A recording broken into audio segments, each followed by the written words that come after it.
Thom Hartmann here on the news. You need to know this. The manhunt for cop-turned-killer Christopher Dorner continues in California. As of today, the Navy veteran and former LAPD officer has eluded police for over a week after killing 3 people, prompting the LAPD to offer a $1 million reward for information leading to his arrest. Most of the discussion in the media has focused on a multi-page manifesto which Mr. Dorner posted to his Facebook page, describing the alleged reason behind the killings. Mr. Dorner claims that the LAPD unjustly fired him for leveling allegations of police brutality. Despite an investigation at the time finding Dorner's brutality accusations false, the LAPD has agreed to reopen that investigation. The media and the public have taken a variety of views about the cop-turned-killer, with some labeling the man as a homicidal maniac and others supporting him for taking on a system he believes is tyrannical. Many questions surround the firing and the ongoing manhunt. We'll have to see what answers materialize in the coming days and hope that no additional lives are lost in the process. In screwed news, there are fewer than 20 days until the March 1st sequester deadline, and Washington is gearing up for a major fight. If politicians can't come to a compromise, the looming $85 billion of Republican austerity is set to make devastating cuts to programs many Americans depend on. Despite non-defense spending being 14% lower than it's been in a half-century, deficit hawks in the Republican Party want more austerity imposed on the working poor of our nation.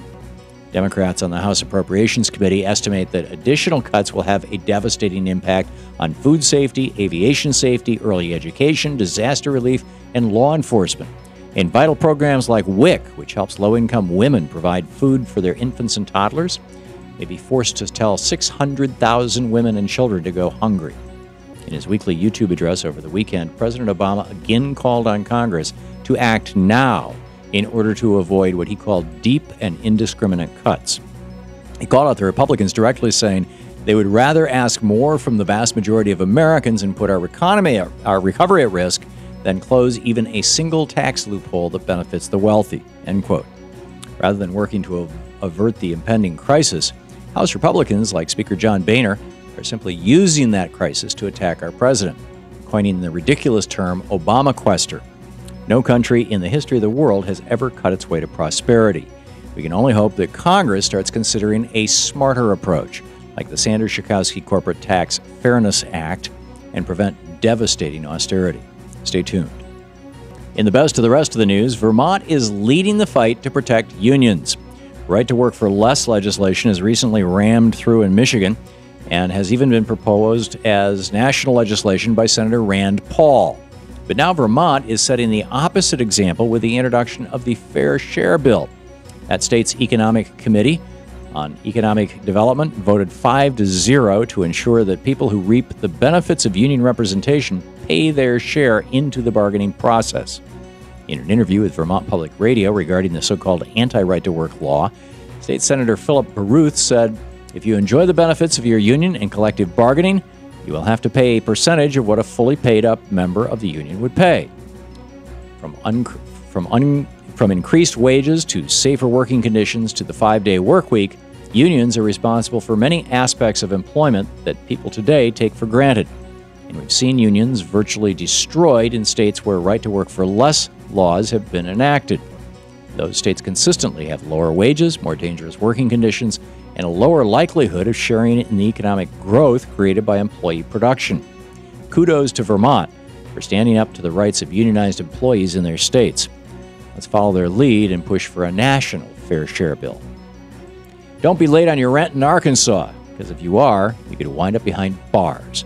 According to a new report by Human Rights Watch, landlords and corrupt public officials abused an Arkansas failure to vacate law to bring charges against more than 1,200 tenants back in 2012 alone. And the number of people who've actually been affected by this law, which charges people as criminals simply on a landlord's say-so, could be much higher.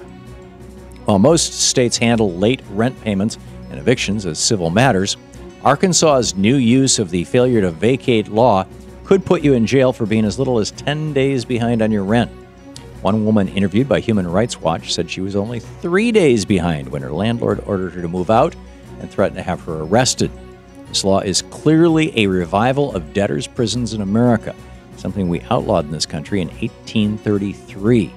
More Americans than ever are finding themselves behind on their bills. If more states adopt this policy, who knows how many more of us will wind up in jail. Perhaps someone needs to start researching the private prison industry's role in all of this. And finally, it's always sunny in Germany. At least that's what some on Fox so-called news would want you to believe. Last week, a trio of wannabe journalists on Fox and Friends used that ridiculous reasoning to explain why Germany's solar industry is so far ahead of our own.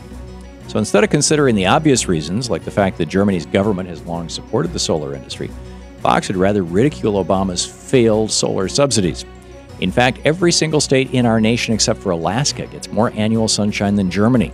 In addition to that, Obama's solar subsidies have vastly improved solar output and expanded the industry's reach throughout our nation.